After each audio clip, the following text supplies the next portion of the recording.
Demandez au paquebot, ville de Pernambouc, qui est Cheikh Ahmadou Bamba? Il vous dira que Bamba est un homme de Dieu. Il vous dira que son regard est une source de gratitude, que son courage que rien n'ébranle est une énergie venue du ciel. Toute la traversée durant, Bamba méditait son Seigneur. Bamba fixait l'horizon sans tremblement. Bamba ne mangeait pas. Il priait pour dompter la mer. Bamba priait pour dompter les tempêtes furax par la puissance des sourates. Et l'océan était doux comme un agneau en cage.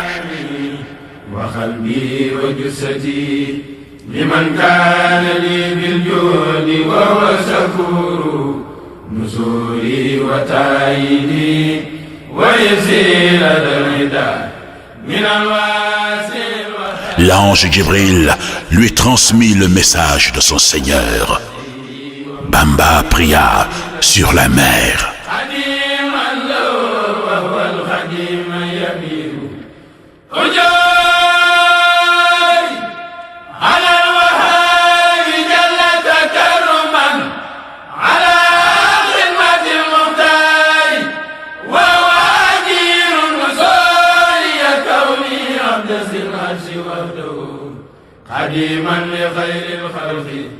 C'est un exploit de rencontrer Dieu dans l'épreuve et d'avoir sa grâce et sa bénédiction.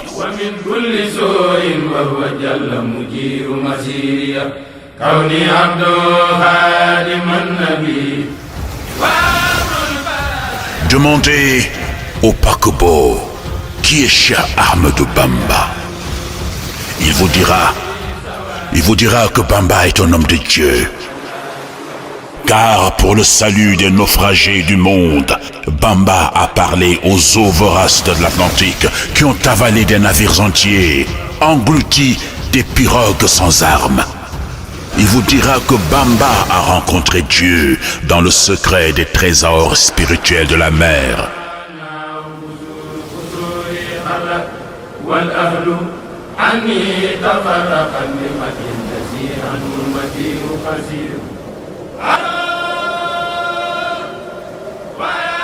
Cheikh Ahmadou Bamba a exalté Dieu sur le sommet inaccessible de la royauté divine. Le prophète Mohammed, paix et salut sur lui, l'envoyé suprême, l'illuminateur des âmes, l'éclairé vers les voies de la félicité, l'accompagnant. À bord, sur lui la grâce et la bénédiction du Dieu Tout-Puissant, Allah.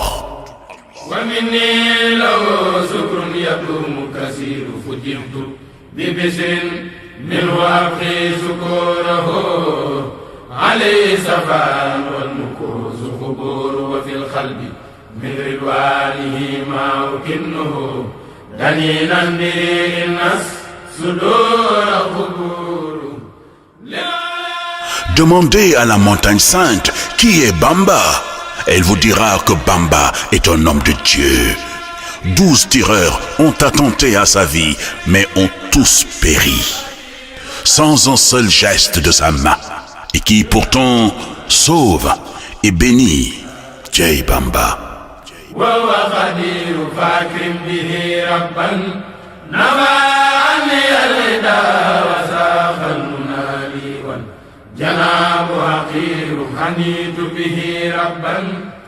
Allez à Mayomba et dans les forêts tropicales de Tchibanga. Demandez qui est Bamba. Les oiseaux et les bêtes sauvages vous diront Cheikh Ahmadou Bamba est un homme de Dieu. Ils vous diront que Bamba marchait chaque jour sur les flancs chaotiques de la montagne pour aller de part en part faire ses ablutions et s'en retourner seul pour prier Allah. aux heures les plus téméraires des nuits de Mayomba et des forêts vénéneuses du Gabon. Jey Bamba, kenn du Sëñ Tuuba. وسيلة سرمدا وفي القلب مني من إله سرور وخاطبته في البر.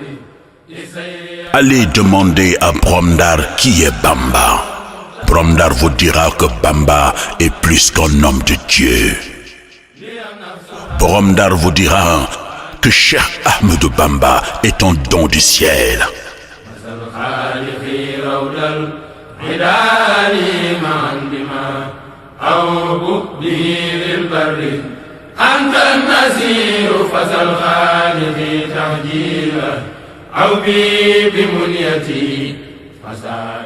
Nous attendions son aveu d'échec. Il continuait toujours à glorifier son Seigneur devant une assemblée d'ennemis. Bamba a louangé Dieu. Bamba honoré Mohammed de l'envoyé. Bamba élevé l'islam, debout sur les deux rakas historiques, dans le carré du bureau de Bromdar.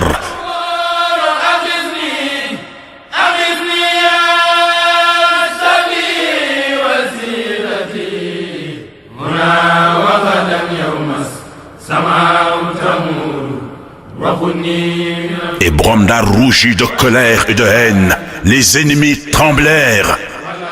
Mais Bamba était serein devant Dieu. Jey Sëñ Tuuba.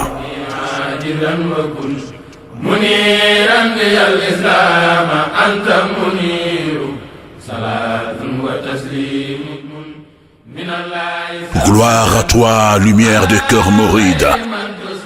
Gloire à toi, héros des temps d'exil. Gloire à toi, héros des temps infinis.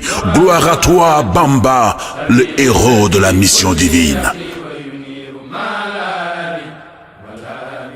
Demandez à Bromdar qui est Cheikh Ahmadou Bamba. Il vous dira que Bamba est une lumière, que son cœur ne bat que pour la sunna mohamédienne.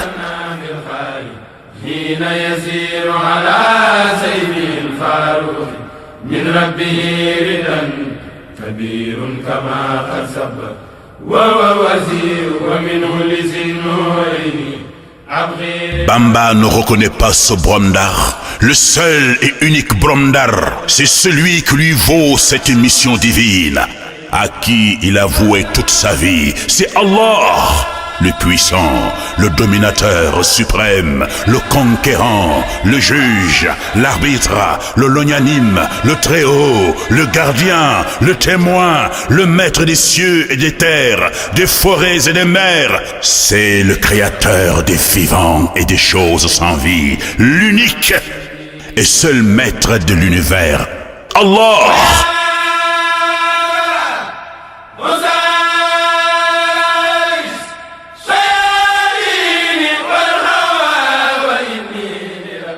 Allez demander au gouverneur de Ndar qui est Cheikh Ahmed Bamba. Il vous dira que Bamba est un homme de Dieu. De son front, on aperçoit la Kaaba. Il incarnait la noblesse de ses actes, la grandeur de ses qualités, la beauté d'un cœur entier et pur, la franchise de sa mission sur terre, l'élévation mystique d'un don de Dieu. Bamba a revivifié la sunna par son dogme, ses actions et ses nobles vertus, avant de le faire par sa langue et par sa plume. Jey Cheikh Ahmadou Bamba.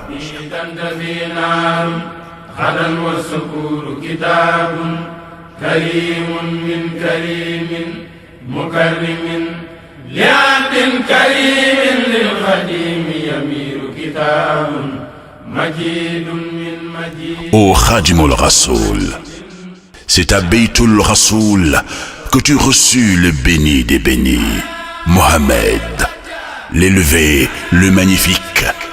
Il te rendit encore visite au Bamba avant l'exil.